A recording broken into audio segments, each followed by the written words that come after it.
आज के हमारे इस डीप डाइव में हम एक बहुत ही खौफनाक माहौल के बीच उतरने वाले हैं। अगर हम एक सुनसान रेलवे स्टेशन की कल्पना करें, रात के रात के करीब 11:47 का समय है। उफ, समय ही कितना अजीब और डरावना लग रहा है। हाँ बिल्कुल। और बहुत तेज बारिश हो रही है। प्लेटफॉर्म नंबर 7 की जो छत है वो टूटी हुई है और वहां से लगातार पानी टपक रहा है। और रोशनी के नाम पर बस अंधेरा। बस एक अकली ट्यूबलाइट जो रह रहकर झिलमिला रही है। दूर कहीं एक कुत्ता भौंक रहा है और फिर अचानक से वो आवाज बिल्कुल बंद हो जाती है। बाप रे, ये जो अचानक सन्नाटा छा जाता है ना, वही सबसे भयानक होता है। एकदम सही। हवा में एक अजीब सा दम घोटू सन्नाटा। आज हमारी मेज पर जो स्रोत हैं उनमें भैरवपुर की भूतिया ट्रेन से जुड़े कई स्थानीय दावे हैं और कुछ पुरानी पत्रिकाओं के आर्टिकल्स भी शामिल हैं। हाँ, और इसके साथ ही अर्जुन नाम ए यात्री के उसके व्यक्तिगत डायरी नोट्स भी हैं हमारे पास। बिल्कुल। तो हमारा मकसद यहाँ सिर्फ कोई डरावनी कहानी सुनाना नहीं है। हम ये गहराई से विश्लेषण करेंगे कि ये लोक कथाएं हमारे मनोवैज्ञानिक डर से कैसे खेलती हैं। हम ये डिकोड करेंगे कि कैसे एक रोजमर्रा की स्थिति हमारे सबसे गहरे और आदिम खौफ में बदल जाती है। तो ये जो सन्नाटे की बात हमने भी की, हाँ, अर्जुन की डायरी पढ़ते हुए मुझे यही बात सबसे ज्यादा हैरान करती है। डर की शुरुआत किसी भूत या प्रेत के दिखने से नहीं होती है। तो फिर किससे होती है? डर की शुरुआत होती है उसी सन्नाटे से, मतलब उस मनोवैज्ञानिक अलगाव से, जब इंसान ऐसी जगह फंस जाए जहां उसे पता है कि मदद नहीं पहुंच सकती। हाँ, ये तो है। हम आधुनिक इंसान अपनी बनाई हुई तकनीक के बीच इतने सुरक्षित महसूस करते हैं ना, हमें लगता है कि हम किसी भी अनजानी शक्ति से ऊपर हैं। लेकिन जैसे ही फोन का नेटवर्क जाता है, बिल्कुल, नेटवर्क चला जाए या स्टेशन की बत्ती गुल हो जाए तो वो जो सुरक्षा का बुलबुला है ना, वो 1 सेकंड में फूट जाता है। मैं सुरक्षा वाले बुलबुले की बात से पूरी तरह सहमत नहीं हूं। अच्छा, ऐसा क्यों? मेरा मतलब है, अर्जुन कोई ऐसा इंसान तो था नहीं जो जानबूझकर खतरा मोल लेने निकला हो। उसके डायरी नोट्स बताते हैं कि उसकी एक बहुत ही व्यावहारिक मजबूरी थी। हाँ, उसकी दादी का निधन हुआ था, जहां तक मुझे याद है। सही कहा। 2 दिन पहले उसकी दादी का निधन हुआ था और उसे भैरवपुर गांव में अपनी पुश्तैनी जमीन के कागजों पर सुबह होने से पहले हर हाल में हस्ताक्षर करने थे। ये बात तो है, मजबूरी तो थी। तो वो तो बस अपना काम पूरा करना चाहता था ना। क्या हम उसे सिर्फ इसलिए अहंकारी कह सकते हैं क्योंकि उसने एक ट्रेन पकड़ने का फैसला किया? देखिए, अहंकार शायद सही शब्द ना हो, लेकिन इसे आधुनिक सोच का अति आत्मविश्वास जरूर कह सकते हैं। अति आत्मविश्वास?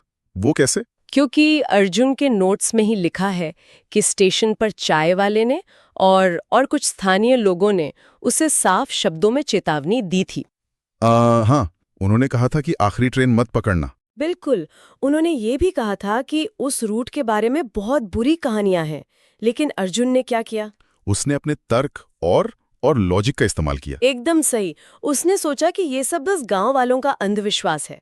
तर्क हमें जीवन में बहुत आगे ले जाता है, लेकिन कभी-कभी यही तर्क हमारी आंखों पर पट्टी भी बांध देता है ना? हाँ, जब सदियों से चली आ रही सामूहिक चेतावनियों को कोई सिर्फ इसलिए खारिज कर दे क्योंकि वे उसकी एक्सेल शीट या टाइम टेबल में फिट नहीं बैठती, तो वो इंसान खुद को एक बहुत बड़े खतरे के लिए खोल देता है। बिल्कुल। ये तो बिल्कुल ऐसा है जैसे किसी अनजान और गहरी नदी के शांत पानी को देखकर उसमें छलांग लगा देना। बहुत सटीक उपमा है ये। है ना? ऊपर से पानी शांत लगता है, लेकिन गहराई में जो भंवर है उसका अंदाजा ही नहीं होता। जब तक डूबने ना लगे, कोई भी चेतावनी सिर्फ एक मजाक लगती है। और अर्जुन का डूबना तब शुरू होता है जब स्टेशन पर वो घोषणा होती है। हाँ, पुराने आर्टिकल्स में भी जिक्र है कि भैरवपुर स्टेशन पर रात के वक्त अनाउंसमेंट सिस्टम काम ही नहीं करता।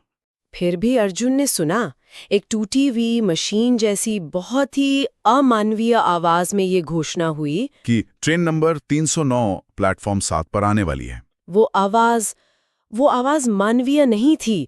हॉरर लोक कथाओं में जब कोई अलौकिक शक्ति इंसान की नकल करती है ना, तो वो हमेशा थोड़ी सी अधूरी होती है। हाँ, और वही अधूरापन हमारे दिमाग में एक खतरे की घंटी बजाता है, जिसे हम मनोविज्ञान में अनकैनी वैली कहते हैं। और फिर जो ट्रेन अंधेरे से बाहर निकल कर आती है, उसका हुलिया तो और भी खौफनाक था। बिल्कुल। अर्जुन ने लिखा है कि वो एक बहुत पुरानी, काली और जंग लगी लोहे की बॉडी वाली ट्रेन थी। उसकी हेडलाइट्स एकदम पीली और धुंधली थी। और जो सबसे अजीब बात थी कि उस ट्रेन पर कोई ट्रेन नंबर या डेस्टिनेशन बोर्ड था ही नहीं। सोचिए, हम अपनी पूरी जिंदगी शेड्यूल्स और डेस्टिनेशन बोर्ड्स के भरोसे गुजार देते हैं। हमें पता होता है कि हम कहाँ जा रहे हैं। बिल्कुल, एक ट्रेन जिस पर कोई मंजिल ही न लिखी हो, वो किसी वाहन से ज्यादा एक चलता फिरता पिंजरा लगती है। ये नियंत्रण खोने का बहुत बड़ा प्रतीक है।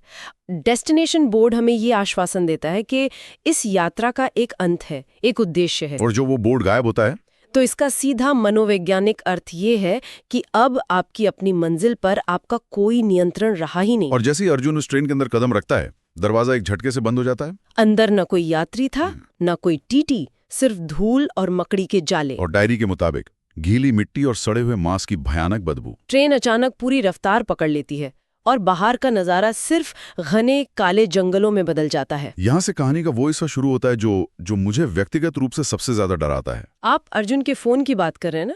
हाँ, बाहर पूरा अंधेरा है और उसके फोन में नेटवर्क का एक भी टावर नहीं है।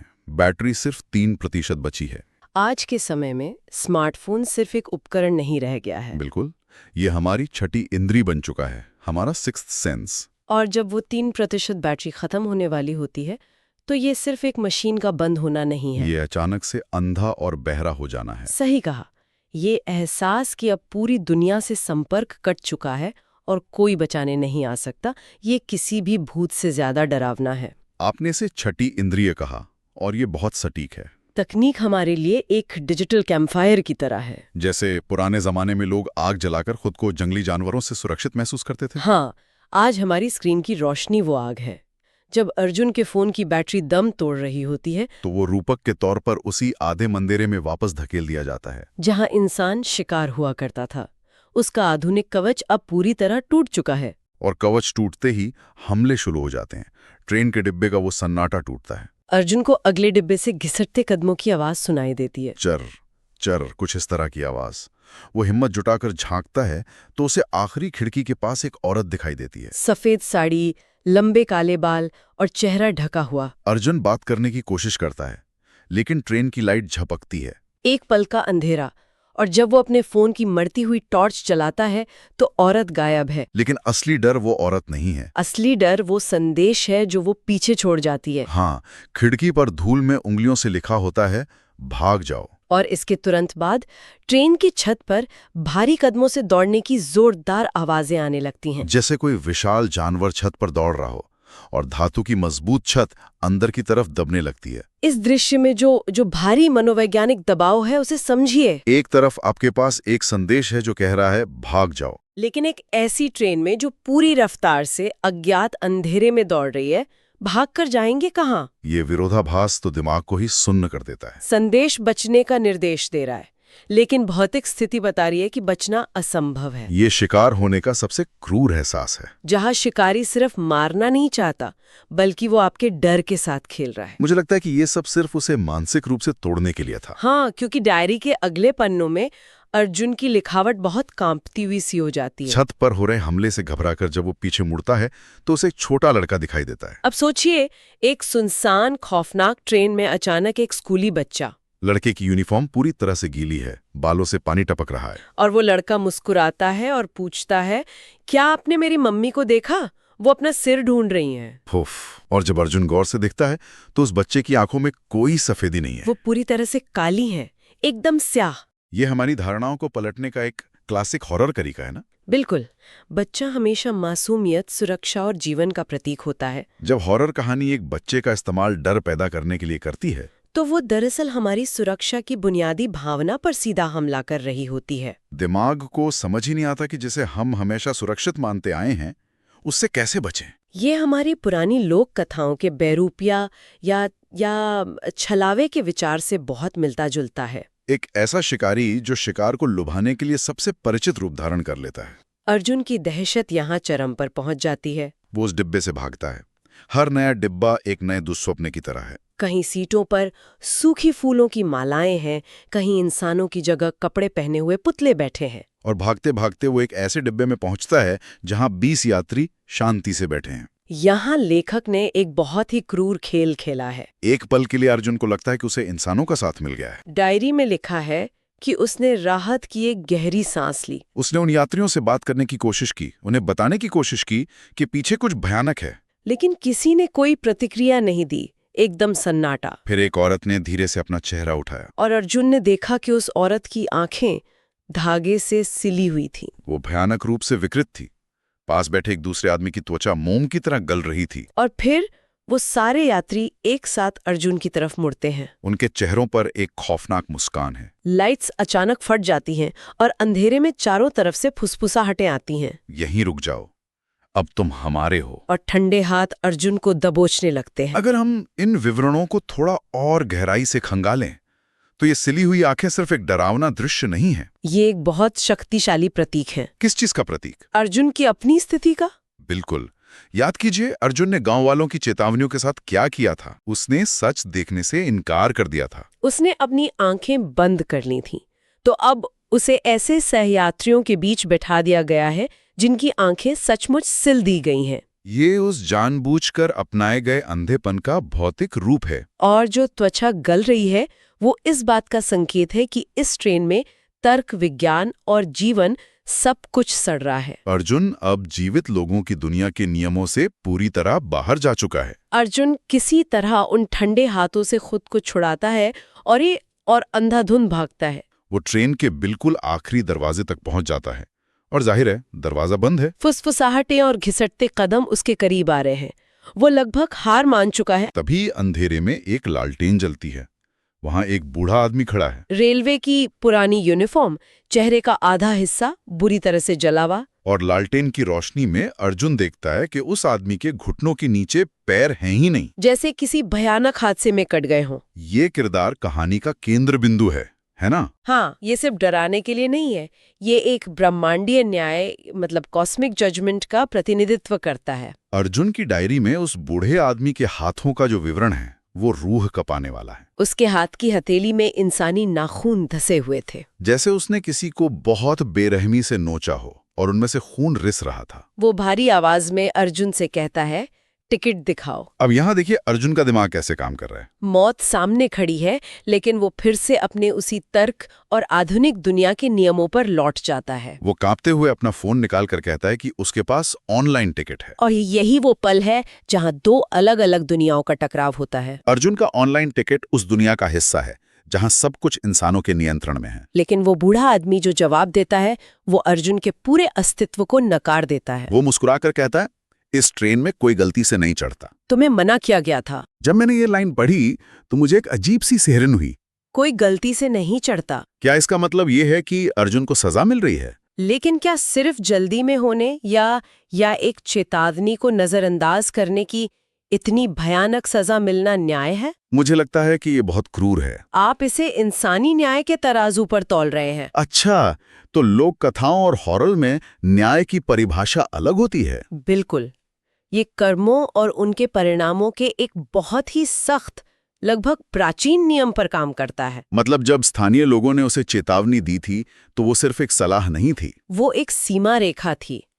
अर्जुन ने अपने अहंकार में उस सीमा रेखा को पार किया। तो टिकट कलेक्टर उसे यही बता रहा है कि वो कोई बेबस शिकार नहीं है। वो अपनी ही जिद और अपने ही फैसलों का कैदी है। इस ब्रह्मांडीय नियम के अनुसार जब अनजाने खतरों का सम्मान नहीं किया जाता तो इंसान खुद उन्हें निमंत्रण देता है। यानी अर्जुन का तर्क ही उसका सबसे बड़ा शत्रु बन गया। डायरी के नोट्स यहीं अचानक खत्म हो जाते हैं।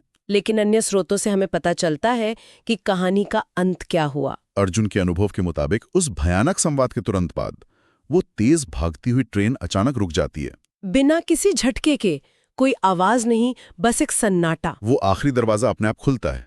बाहर कुछ साफ दिखाई नहीं दे रहा है, सिर्फ एक घना रहस्यमयी कोहरा है। और उसी कोहरे के बीच एक पुराना टूटा हुआ लोहे का बोर्ड दिखाई देता है, जिस पे लिखा है भैरवपुर, उसकी मंजिल। हाँ, तो अगर हम इन सारे स्रोतों और इस डीप डाइव को समेटें तो हमने देखा कि कैसे एक बारिश भरी रात में स्टेशन पर शुरू हुआ एक साधारण सा सफर मनोवैज्ञानिक और शारीरिक डर की एक ऐसी यात्रा में बदल गया जहां हर डिब्बे ने अर्जुन की मान्यताओं को तोड़ा। हमने देखा कि कैसे हमारी आधुनिक तकनीक हमें एक झूठी सुरक्षा देती है, और कैसे तर्क कभी-कभी हमें सबसे बड़े खतरों के लिए अंधा कर सकता है। और सबसे महत्वपूर्ण बात, ये कहानी हमें याद दिलाती है कि कुछ सीमाएं ऐसी होती हैं जिन्हें पार करने का परिणाम इंसान के नियंत्रण से बाहर होता है।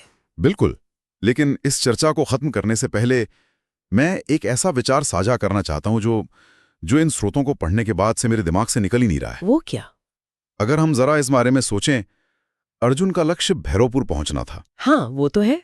अगर महज वहां पहुंचने का रास्ता, वो ट्रेन का सफर ही इतना भयानक, इतना रूह कपा देने वाला और सजा से भरा था, तो उस घने कोहरे में लिपटे असली भैरवपुर गांव में जहां उसे जाना ही था, वहां उसका क्या इंतजार कर रहा होगा? क्या ऐसा हो सकता है कि वो ट्रेन सिर्फ एक चेतावनी थी और असली दुस्वप्न तो मंजिल पर शुरू होने वाला था? बाप रे, ये सच में बहुत खौफनाक ख्याल है। ये वाकई गहराई से सोचने वाली बात है।